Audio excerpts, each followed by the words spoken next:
कल ही रात में महाराजगंज से प्रचार करके लौटे हैं। वहाँ चुनाव प्रचार चल रहा था। लगातार हमारे पार्टी के प्रेसिडेंट का बेटा वहाँ चुनाव लड़ रहा है, इसलिए हम लोग वहाँ लगातार कैंपिंग कर रहे थे। एक न्यूज़ वायरल हुआ। हम तो यहाँ नहीं थे, महाराजगंज में थे, लेकिन उसमें बताया गया कि हमने किसी को वोट देने के लिए कहा, बीजेपी को। एक तो हम मानते हैं कि इस तरह का आजकल इतना टेक्नोलॉजी डेवलपमेंट हो गया है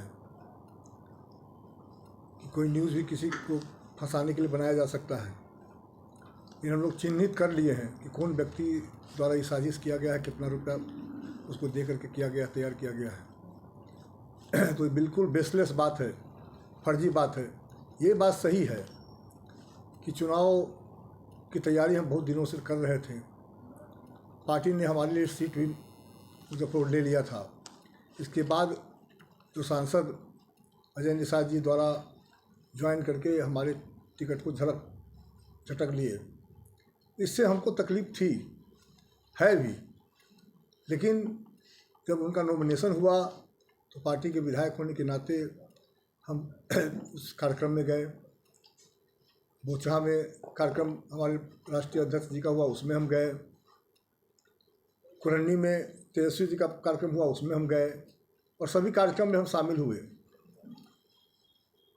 तो कुछ लोग इस काम में लगे हुए हैं कि बदनामी करा करके इनको नुकसान पहुंचावे। कौन नहीं जानता है मुजफ्फरपुर जिला का बच्चा चाह रहा था कि हम चुनाव लड़ें। आम जनता का डिमांड था कि लोकल आदमी एमपी नहीं हुआ है, इसलिए उनको लड़ना चाहिए। तो इसलिए कुछ लोग साजिश करके ये सब काम करना चाहते हैं। हमको उससे चिंता बहुत नहीं है, क्योंकि साजिश करने वाले का पर्दाफाश हो गया है।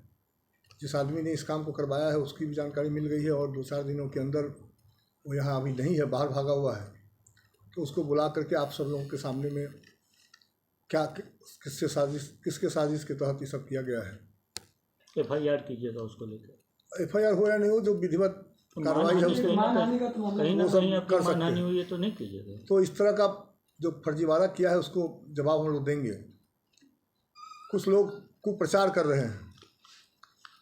एक आदमी को हम टेलीफोन किए, मान लीजिए, या नहीं किए, ये तो बात की बात है, पता चलेगा जब उसके आने के बाद। तो एक आदमी को जानकारी मिली, कोई आदमी हमसे पूछेगा कि भाई हमारे पार्टी का तो आदमी नहीं रहा होगा, हमसे पूछ रहा है वोट किसको देना है। अजय निषाद को भैया हम नहीं देना चाहते हैं। तो ये बात वो बोल रहा है, तो साजिश के तहत अपना अभी चुनाव के बाद ये जारी हुआ है। एक ही आदमी को जानकारी थी, जो आदमी इस काम को किया होगा, यदि हुआ होगा सच्चाई में तो एक आदमी को जानकारी हो गया। वहाँ अभी आदरणीय हम लोग के नेता तेजस्वी यादव जी पूर्णिया में गए थे, तो उन्होंने कहा कि पप्पू यादव को वोट नहीं देना है, हमको दीजिए चाहे एनडीए को दीजिए।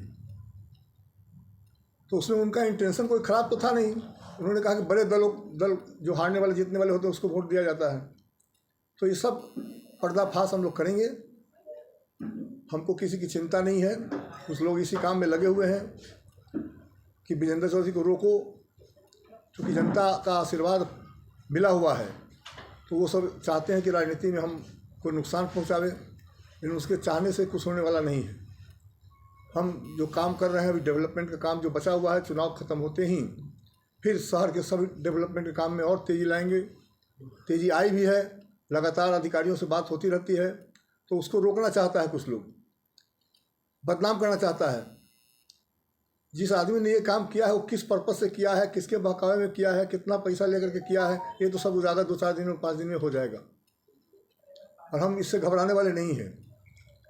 स्वाभाविक तौर पर हमें तकलीफ़ है कि जिस आदमी को टिकट मिला है, हमारे नेता राहुल जी कहते रहे लगातार,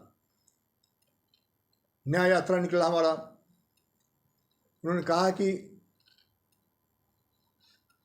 नफरत के बाज़ार में मोहब्बत की दुकान खोलना है। तो राहुल जी को तो सब मालूम नहीं है कि उनको बताया नहीं गया कि इस आदमी का चरित्र क्या है। उन्होंने तो साफ साफ जो उम्मीदवार हमारे हुए हैं, साफ साफ मुसलमानों के बारे में गलत राय उन्होंने दिया, व्यक्त किया। कहा कि मदरसा में जो है सो आतंकवादी शिक्षा होती है। गृह मंत्री को पत्र बजाबता लिखा है। उनको कहा गया कि मतलब टेम्पू चलाने वाले समाज के लोग हैं, अपमानित किया गया। स्वाभाविक है, हम लोग जिस राजनीति को करते हैं उसमें ये बर्दाश्त नहीं होता है कि माइनॉरिटी के लोगों को गाली दे कोई और हमारा उम्मीदवार बन जाए, हम ही उसके लिए वोट मांगे। आखिर क्या जनता को हम जवाब देंगे। फिर भी पार्टी के में रहने के कारण हमारी मजबूरी थी कि हम नहीं चाहते हुए भी दुखी मन से सपोर्ट किए। उत्साह उतना नहीं था। हम पार्टी के अध्यक्ष के चुनाव जहाँ लड़ रहे हैं महाराजगंज में, वहाँ चले गए। तो इसलिए ये लोग चाहते हैं कि गड़बड़ होता रहे। यहाँ हर आम पब्लिक में ये वातावरण है। किसी को आप गाली दे रहे हैं, किसी समाज को गाली दे रहे हैं और कह रहे हैं कि हमको माफ़ कर दीजिए। माफ़ी क्या होता है? जब कोई गलती कर दिया तो उसमें माफ़ी क्या है? उसको तो माफ़ी है कि इसको टिकट काट देना चाहिए था, लेकिन नहीं कटा। राहुल जी तक बात सही बात नहीं पहुंच पाई, नहीं तो निश्चित तौर पर पार्टी कार्रवाई करती। तो जो लोग किसी को तंग करके किसी का ज़मीन हड़प रहा है, हम फसल लगाए और हमारा फसल को काटने आवे तो हम रोकेंगे तो ज़रूर। हमारा ज़मीन कोई हड़पने आएगा तो हम उसको रोकेंगे ज़रूर। तो जो लोग हड़पने आए थे, फसल काटने आए थे, उन लोगों को यहाँ की जनता पर हम लोग छोड़ दिए कि जनता जो चाहे करेगी। लेकिन हम तो कहीं एक आदमी से भी कोई नहीं कहवा सकता है किसी को हमने कुछ बात कहा है।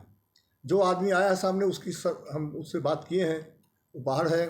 2-4-5 दिनों के अंदर वो आएगा बाहर से, तो सच्चाई सामने आ जाएगी। वायरल ऑडियो में आवाज़ आपकी थी या नहीं? भाई हम तो कह रहे हैं ना कि आजकल नया टेक्नोलॉजी के कारण किसी का पता नहीं चलता है, हमारी आवाज़ कहाँ से आएगी। तो दो सवाल है। पहला कि जो वायरल ऑडियो हो रहा है आर्टिफिशियल इंटेलिजेंस से बनाया हुआ ऑडियो है या आप बोले हैं, पर अब उसी बात को आप थोड़ा सा कवर अप करके बोल रहे हैं कि नहीं पहले का है, चुनाव से पहले का? भाई चुनाव से पहले का नहीं है। एक आदमी ने टेलीफोन हमको किया, जैसा दर्शाया गया है, लिखा अखबार में छपा है। हमको टेलीफोन आ रहा है, हम नहीं टेलीफोन कर रहे हैं किसी को मना करने के लिए, हमको टेलीफोन आ रहा है। इसका क्या मतलब है? इसका मतलब है कि किसी एक आदमी ने इस साजिश को किया, किसी के बहकावे पर किया, पैसा लेकर किया, तो चूँकि वो चिन्हित हो गया है तो उसकी पहचान हो जाएगी जल्दी। ऐसा भी हो सकता है। आपने कहा कि वो AI टेक्नोलॉजी से बनाया गया है, वो जो आवाज़ है, और दूसरी तरफ आप कह रहे हैं कि कॉल भी किया है। नहीं, कॉल वो बोला है, सो अखबार में छपा है कि वो बोला है कि हम जो है सो हाँ इनको चाहते निषाद को हम वोट नहीं देंगे, हमको वोट दे दीजिए। हमारे आवाज़ तरफ से निकला है कि तो किसने बोला, हमारी तरफ से किसने बोला, इसका जानकारी उसी के माध्यम से होगा। मतलब आपने पकड़ में आ गया है। को हटाना है जो शब्द है उसमें, वो आपके नहीं है। नहीं है, बिल्कुल नहीं है। वो क्या बोलने जाओ।